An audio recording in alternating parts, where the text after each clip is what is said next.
Hello. Today, you will hear a story with an interesting plot. May I? The head of the chief mate poked through the cabin door, entering the harbor waters. I was sitting at the table, throwing my tunic over my shoulders and smoking quietly through the half-opened window. All right. Go on the bridge. I'll be with you in a minute. I put on my tunic and warm jacket and went up on the upper deck. The ship was slowly drawing into the bay, the hull trembling. Everything around was silent, waiting for rain. A shoreman and a longshoreman were talking over the boat, but the pier was deserted and a few of them were barely audible. A cold wind blew in our face and it began to rain. I pulled up my collar and put my cap on my forehead. It was getting chilly. In a few seconds, I was already on the bridge. I had got to know my boat thoroughly after 10 years on the water. Surely, so many years in one place do not go in vain. I took the microphone in my hand, deck crew to their mooring positions. From the upper deck of the dry cargo vessel, I could already see the port building, tall cranes, and the gray-blue painted wharf itself reflected in the water. The dry cargo ship slowed down, the boatswain hurriedly moved along the cranes, and the ship slowly approached the quay rejoicing at her long-awaited rest. The command was sounded, "Give up. The left anchor. That's it. We're home," but the rain did not stop. I returned to my cabin. There was nowhere to hurry and number one to go to. There was a knock at the door. "Yuri, the deputy harbor master to see you." The watchman straightened his jacket. I buttoned up my tunic and got ready to meet the guest. "Euro? Well, brother. I didn't expect to see you here." My classmate Pavel, dressed in a foreign waterproof cloak and a shaped cap, stood in front of me. And not just a classmate, but also a fellow countryman. Yes. A meeting. I could not come to my senses from surprise. "I thought you were in the Baltic." "I was. I'm here now, temporarily discharged ashore." Everything was fine until my heart started pounding. He patted his pockets. "Got a smoke?" In the evening, Pashka and I drank some alcohol in the captain's cabin and went out on deck for a smoke. The rain had stopped. The wet night glided silently over the hushed sea. Seagulls were resting near the shore just under the concrete parapet with their heads under their wings. I felt that Pashka wanted to ask me something but does not dare.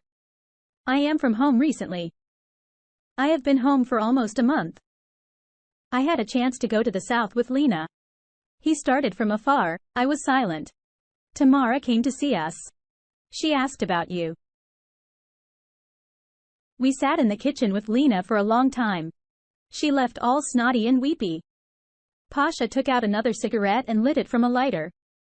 "Forgive me, Euro, but nobody can understand anything. What happened? Why did you leave? You and Tamara lived so well. We took an example from you." I looked at my friend.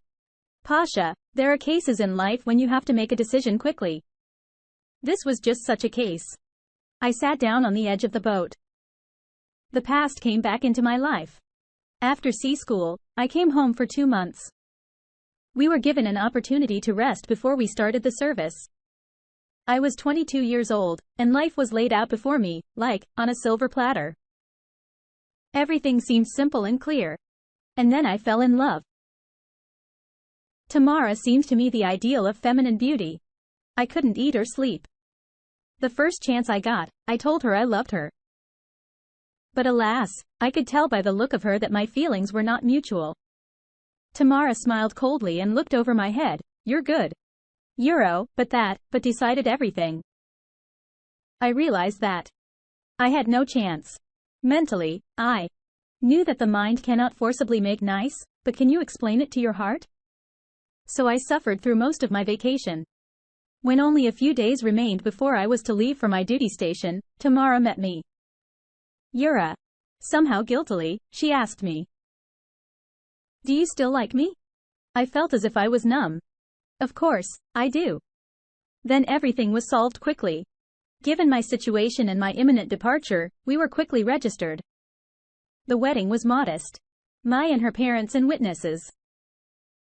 On my side was Pascha with her son friend, and in 3 days train was carrying Tamara and me at My duty station. The rest, like everyone else, a son was born. Tamara named him Dennis. I didn't mind. The main thing is that I have a son, an heir. That's very important for any man. The main thing here is who gave birth. The rest is secondary. When you have a son, you understand that you've lived your life for a reason. Biological kinship plays a fundamental role. No matter who said what. That's how we lived. I was given a service apartment not far from the port. Tamara was raising Dennis. I went on trips sometimes for a month. But upon my return, my beloved wife and little son were waiting for me. On vacations, we were at home, went to the south to the warm sea. 8 years passed. I was already a second mate on a cargo vessel when the sad news came from home. My father died. Mother was left alone. I was the only child in the family, and I understood that I had to go home. Tamara supported me. I resigned from the steamship line and we returned to our native town. My wife's brother got me a job as a mechanic at a truck depot. Denise had already grown up, and Tamara went to work too. We lived with my mother, but 3 years later she died too. I took it hard when my parents died, but life went on and I had to take care of the family. Tamara worked in a pharmaceutical warehouse. Her career was going well, and after a while, she was already the head of the department. She changed a lot during that time. She changed her hair. She started dressing nicely, reasoning that she was the head of the department and she needed to fit in. I began to think that she was even embarrassed of me, a simple worker. But I did not pay attention to this. I had no reason to doubt my wife. Everything happened on Dennis's birthday. In the morning, I left for work, having warned Tamara that I would be there for lunch. We decided to get Dennis's family and a few friends together as always. The boy is, after all, 13 years old now. I, as promised, arrived at 1 o'clock. Tamara was setting the table.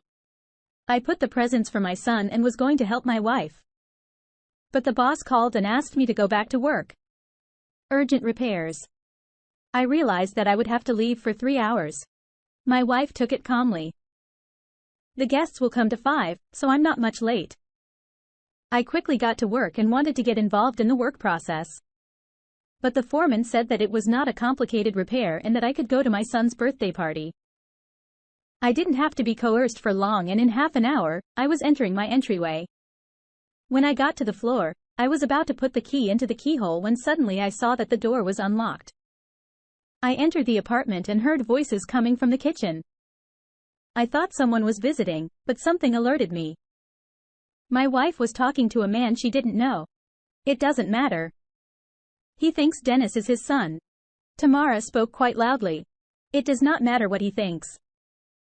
What matters is that I know Dennis is my son, and sooner or later he will find out. The man was booming, and you know it. You left me when you found out I was pregnant. Tamara's voice was tinged with guilt. I had to find a way out. My baby must not be an orphan. And you got that sucker. The man laughed. A child should have a father. Tamara dropped something, even if it's someone like that. It took my breath away. That's how. Even someone like that. All these years, she just put up with me. The main thing is to raise a child. And this must be the daddy showing up? All these thoughts flew swiftly through my head. Toma, do you still love me? The man muttered again. I listened. Yes. It sounded to me like a shot to the heart. Well, now we can go in. I pushed open the kitchen door. Am I interrupting? The man held Tamara's head and kissed her on the lips.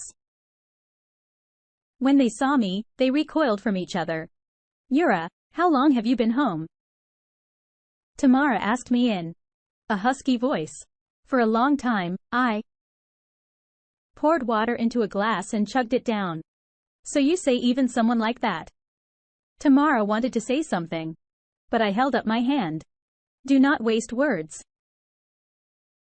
Everything is clear. I went into the room, took my documents, threw on my raincoat and left the apartment without going into the kitchen. The last thing I heard was my wife screaming in despair. Yura. I'm sorry. I cut all the loose ends in one fell swoop. As much as I loved Tamara and Dennis, I could not overpower myself. Everything was clear with Tamara. She had made a fool of me for so many years, deliberately hanging someone else's child around my neck. All this time, she had been sneakily deceiving me. It was harder with Dennis after all. For 13 years, I had thought of him as my son. And then it all fell apart. Nothing was left. I was alone with no family and no children. Women came up with a lame excuse to justify their left-handedness. It's not the kid's fault. It's not the father who gave birth. It's the father who raised them. You'll love them as your own if you have a heart. But the sacred right of any man to raise his child. Tamara deprived me of it. The next day I filed for divorce and had a DNA test done. It was confirmed. Dennis was not my son. Tamara went to a lot of trouble to keep me. She literally lay at my feet begging for forgiveness. She and her son moved to her parents' apartment, but almost every day my wife came to me and knelt in front of the door. During the divorce proceedings, Tamara was as if she were not herself. During the court session, she sobbed begging the judge to give us time to reconcile. But I was unwavering and we were separated after all. I wasn't going back to my hometown, so I sold my apartment and went back to the Navy. I was hired as chief mate on a dry cargo vessel. In 2 years, I became captain. Pashka was silent with his overseas cap turned to the back. He sat down beside me with his long legs stretched out.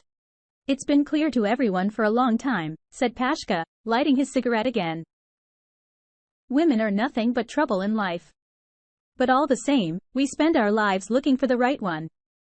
He was quiet for a while and then added, you just haven't found it yet. Dear listeners, please like and subscribe to our channel. It stimulates